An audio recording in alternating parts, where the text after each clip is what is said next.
तो चलिए फ्रेंड्स, आज के इस वीडियो में हम लोग देखने वाले हैं क्लास 12 वालों के लिए यहाँ पे कंपार्टमेंटल एग्जाम छात्रों के लिए जितने भी छात्र एग्जाम देने वाले हैं यहाँ पे स्पेशल एग्जाम कंपार्टमेंटल का फिजिक्स का।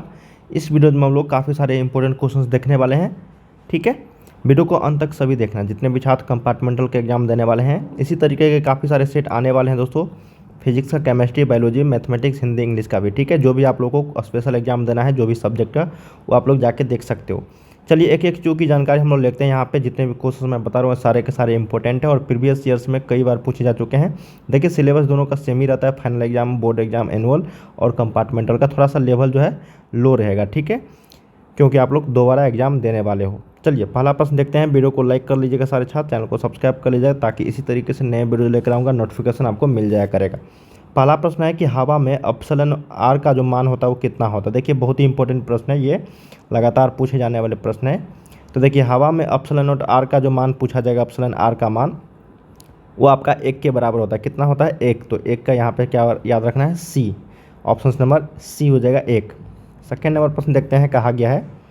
कहा गया कि विद्युत क्षेत्र में एक आवेशित कण पर लगने वाला जो बल का मान होता है वो कितना होता है। देखिए फार्मूला बेस्ड क्वेश्चन है, तो हम लोग जानते होंगे F बराबर होता है Q इंटू ई। क्या होता है? Q इंटू ई, यही फार्मूला है। यहाँ पे ऑप्शन नंबर ए में बताया गया है कि विद्युत क्षेत्र में एक आवेशित कण पर लगने वाला बल का मान, फोर्स का मान यहाँ पे पूछा गया है। तो सही उत्तर क्या हो जाएगा यहाँ पे? ऑप्शन नंबर ए, 2 का ए। थर्ड नंबर प्रश्न देखते हैं। कहा गया कि विद्युत फ्लक्स का ऐसा मात्रक क्या होता है। देखिए विद्युत फ्लक्स का ऐसा मात्रक पूछा गया है, तो क्या हो जाएगा? विद्युत फ्लक्स का ऐसा मात्रक वोल्ट इंटू मीटर। क्या होता है? Volt into metre. तो ऑप्शन नंबर यहाँ पे सी में बताया गया है, वोल्ट इंटू मीटर। क्या हो जाएगा यहाँ पे? 3 का सी। विद्युत फ्लक्स का, इलेक्ट्रिक फ्लक्स का यूनिट जो होता है वो वोल्ट मीटर होती है। चलिए अगला प्रश्न देखते हैं, फोर्थ नंबर। कहा गया कि संबंध Q बराबर NE में निम्नलिखित में से कौन n का मान संभव नहीं है। क्या प्रश्न है कि संबंध Q बराबर NE में निम्नलिखित में से कौन जो है n का मान संभव नहीं है, यही पूछा गया है। तो ये हो जाएगा 4.2। देखिए दशमलव में, डेसिमल में जितने भी रहेंगे वो n का मान संभव नहीं होगा, बाकी सारे होगा। यहाँ पे 4, 8 और 100 ये सभी मान संभव है Q बराबर NE में n का मान। ठीक है, ऑप्शन नंबर यहाँ पे सी जो है ये संभव नहीं है।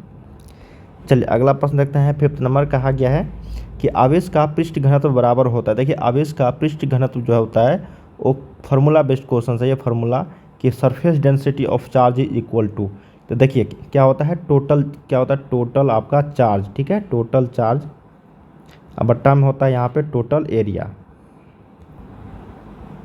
ये जो फार्मूला है टोटल चार्ज बटा टोटल एरिया, कुल आवेश बटा कुल क्षेत्रफल, यही इसका आंसर हो जाएगा। आवेश का पृष्ठ घनत्व जो बराबर होगा, यही आंसर करेक्ट है। चलिए 6 नंबर प्रश्न देखते हैं। कहा गया किसी माध्यम की अपेक्षिक परावैद्युतांक क्या होता है। देखिए हवा में अपसलन आर का मान होता है 1, लेकिन किसी माध्यम की अपेक्षिक परावैद्युतांक पूछा जाए तो सही उत्तर हो जाएगा यहाँ पे दोस्तों ऑप्शन नंबर ए, अपसलन अपॉन अपसलन नोट। 6 का ए याद रखिएगा, यह फार्मूला था इसका। किसी माध्यम की अपेक्षिक परावैद्युतांक जो होता है वो अपसलन अपॉन अपसलन नोट होती है। चलिए 7 नंबर प्रश्न देखते हैं कि पानी का परावैद्युत स्थिरांक जो होता है वो कितना होता है। ये कांस्टेंट वैल्यू होती है, पानी का पूछ दिया जाएगा यहाँ पे। ठीक है, ग्लास का भी पूछा जा सकता है। देखिए पानी का परावैद्युत स्थिरांक जो होता है वो आपका 80 के बराबर होती है। तो ऑप्शन नंबर यहाँ पे 7 का ए हो जाएगा 80। ये प्रश्न पूछा गया है प्रीवियस ईयर्स में। अगला है कि 1/4 पर एप्सिलॉन नोट का मान। देखिए ये कांस्टेंट वैल्यू होती है 1/4 पर एप्सिलॉन नोट का। ठीक है, तो यहाँ पे हो जाएगा 9 गुने 10 के पावर 9 न्यूटन मीटर स्क्वायर प्रति कूलम स्क्वायर होती है। ठीक है, इसी को हम लोग c के पावर -2 भी लिखते हैं। ऑप्शन नंबर क्या हो जाएगा यहाँ पर? 8 का ए, यही करेक्ट हो जाएगी। चलिए 9 नंबर प्रश्न देखते हैं। ये तो बहुत ही सिंपल प्रश्न है। कहा गया किलोवाट घंटा मात्रक होता है। देखिए किलोवाट घंटा मात्रक किसका है? तो हम लोग जानते होंगे ऊर्जा का किलोवाट घंटा मात्रक है। ठीक है, ऊर्जा का एक और मात्रक होता है इलेक्ट्रॉन वोल्ट, और जो एसआई मात्रक होता है वो जूल होता है। क्या होता है? एसआई मात्रक जूल होता है। ठीक है, सही उत्तर एनर्जी का किलोवाट घंटा होगा। चलिए 10 नंबर देखते हैं। आवेश का बीमा क्या होता है। देखिए आवेश का डायमेंशन पूछा गया यहाँ पे, तो वो होता है ए इंटू टी। क्या होता है? ए इंटू टी। ऑप्शन नंबर यहाँ पे 10 का ए। 11 नंबर प्रश्न है कि अपसलन नोट का मान मात्रक क्या होता है। देखिए मात्रक पूछा गया अपसलन नोट का, तो अपसलन का मात्रक जो होता है वो फोर्स पर मीटर होता है। क्या होता है? Force per metre. Option number B is the right. चलिए 12 नंबर देखते हैं, कहा गया है किसी वस्तु पर अवस्थित दो आवेशित कण के बीच विद्युत बल F है, यदि उनके बीच की दूरी आधी कर जाती है तो विद्युत बल का जो मान होगा वो कितना होगा, यही प्रश्न है।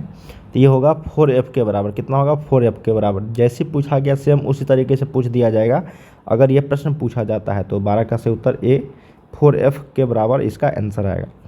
13 नंबर प्रश्न है कि जब किसी वस्तु को आवेशित किया जाता है तो उसका द्रव्यमान घट भी सकता है और बढ़ भी सकता है। ये बहुत ही इंपॉर्टेंट प्रश्न था 13 का, ठीक है। D is the right answer.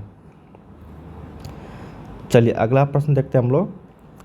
14 number कहा गया है कि विद्युतशीलता का एसआई मात्रक क्या होता है। देखिए विद्युतशीलता का जो एसआई मात्रक होता है वो होता है आपका प्रति न्यूटन। क्या होता है? न्यूटन इन्वर्स मीटर के पावर -2 और कूलम्ब स्क्वायर, ठीक है। मतलब ये होता है इसका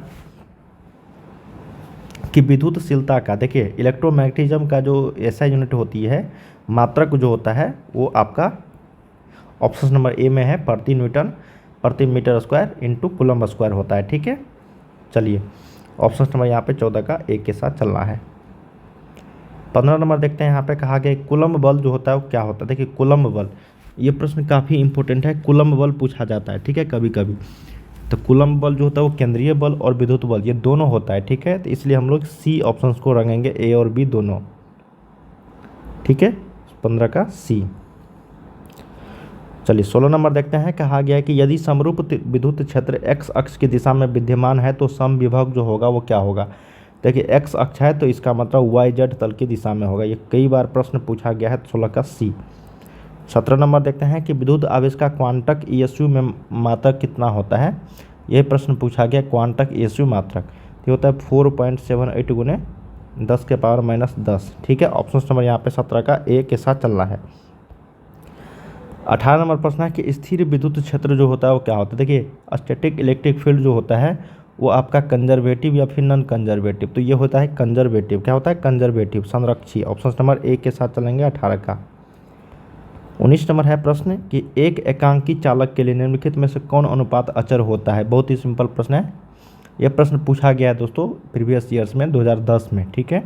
एक एकांकी चालक के लिए निम्नलिखित में से कौन अनुपात अचर होता है। तो टोटल चार्ज बटा पोटेंशियल, कुल आवेश बटा विभव जो होता है वो अचर होता है। अगला है कि एक कूलम्ब आवेश जो होता है वो कितने ESU के बराबर होता है। देखिए एक कूलम्ब आवेश जो होता है वो 3 × 10 के पावर 9 ESU के बराबर होता है।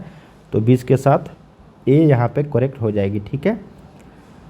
चलिए अगला प्रश्न देखते हैं। कहा गया है कि एक आवेशी चालक की सतह के किसी बिंदु पर विद्युतीय क्षेत्र की तीव्रता जो होती है वो क्या होती है, शून्य होती है या फिर सतह के लंब। देखिए एक आवेशी चालक की सतह के किसी बिंदु पर विद्युत क्षेत्र की तीव्रता वो आपकी सतह के लंबवत होती है। क्या होती है? सतह के लंबवत, ठीक है। ऑप्शन नंबर 21 का ए के साथ चलेंगे, सॉरी बी के साथ। अगला है 22 नंबर। कहा गया कि यदि किसी खोखले गोलीय चालक को धन आवेशित किया जाता है तो उसके भीतर का जो विभव होगा वो क्या होगा, ठीक है।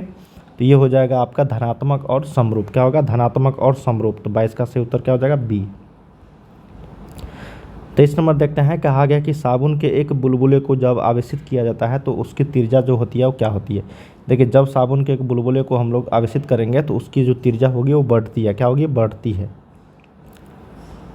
अगला है 24 नंबर। कहा गया यहाँ पे कि विद्युत द्विध्रुव आघूर्ण का एसआई मात्रक क्या होता है। देखिए विद्युत द्विध्रुव आघूर्ण का जो एसआई मात्रक होता है ये होता है कूलम्ब गुने मीटर। क्या होता है? कूलम्ब गुने मीटर। ऑप्शन नंबर 1 के साथ चलना है 24 का। अगला है 25 नंबर। कहा गया कि विद्युत क्षेत्र में प्रवेश करने वाले एक इलेक्ट्रॉन का प्रारंभिक वेग विद्युत क्षेत्र से भिन्न दिशा में होती है। तो विद्युत क्षेत्र में इलेक्ट्रॉन का जो पथ होगा वो क्या होगा। देखिए ये पैराबोला होगा। क्या होगा? पैराबोला। ऑप्शन नंबर 25 का डी के साथ चलना। ये भी प्रश्न पूछा गया था 2021 के परीक्षा में, ठीक है। तो दोस्तों हम लोगों ने यहाँ पे फिजिक्स के टोटल 25 क्वेश्चंस मैंने आप लोगों को बताए हैं। यहाँ से कई सारे क्वेश्चंस आप सभी को देखने को मिल जाएंगे और भी क्वेश्चंस हम लोग अगले वीडियो में कवर करेंगे। तो वीडियो को लाइक कर लीजिए, चैनल को सब्सक्राइब कर लीजिएगा ताकि इसी तरीके से नए वीडियो लेकर आऊँगा, नोटिफिकेशन आपको मिलते रहेंगे, ठीक है। वीडियो के डिस्क्रिप्शन में वेबसाइट का लिंक है, जाके आप लोग जरूर प्रैक्टिस सेट कीजिए।